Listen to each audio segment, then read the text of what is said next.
Hi అండి, అందరూ బాగున్నారా? అందరికీ ఉపయోగపడే అద్భుతమైన యూస్ఫుల్ టిప్ అయితే షేర్ చేస్తున్నాను. వీడియోని ఎక్కడ కూడా స్కిప్ చేయకుండా చివరి వరకు చూసి వీడియో నచ్చితే చిన్న లైక్ చేయండి ఫ్రెండ్స్. మీరు ఇచ్చే చిన్న లైక్ నాకు సపోర్టింగ్గా ఉంటుంది, మరికొంతమందికి రీచ్ అవుతుంది కాబట్టి ప్లీజ్ అండి తప్పకుండా లైక్ చేసి మీ ఫ్రెండ్స్ అండ్ రిలేటివ్స్ షేర్ చేయండి.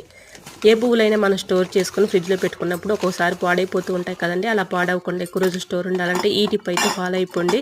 మనం ఏ బాక్స్లో అయితే స్టోర్ చేసుకోవాలనుకుంటున్నామో పువ్వుల్ని అలా ఆ బాక్స్ తీసుకొని ఇలా పేపర్ కానీ టిష్యూ పేపర్ కానీ అందులో పెట్టేసుకొని ఇలా కొంచెం వాటర్ అయితే జల్లుకొని మనం ఏ బౌల్లో అయితే మనం స్టోర్ చేసుకోవాలనుకుంటున్నామో ఆ బౌల్ తీసుకొని దాని అడుగున అరిటాకుని ఇలా కట్ చేసుకుని వేసుకొని దాంట్లో కొంచెం వాటర్ అయితే ఇలా జల్లుకొని ఈ మల్లెపూలను అందులో పెట్టేసి మూత పెట్టుకొని మళ్ళీ అరిటాకుని పైన వేసుకొని కొంచెం వాటర్ జల్లుకున్నామంటే పువ్వులు పాడవకుండా ఎక్కువ రోజులు ఉంటాయండి. న్యూస్ పేపర్ తేమను అబ్జర్వ్ చేసుకుంటుంది కాబట్టి ఎక్కువ రోజులు స్టోర్ ఉంటుంది. సో తప్పకుండా ట్రై చేయండి. ఇలాంటి మరెన్నో ఇంట్రెస్టింగ్ వీడియోస్ కోసం నా ఛానల్ లైక్ చేసి సబ్స్క్రైబ్ చేసుకోండి. వీడియో నచ్చితే లైక్ చేయండి. Thanks for watching.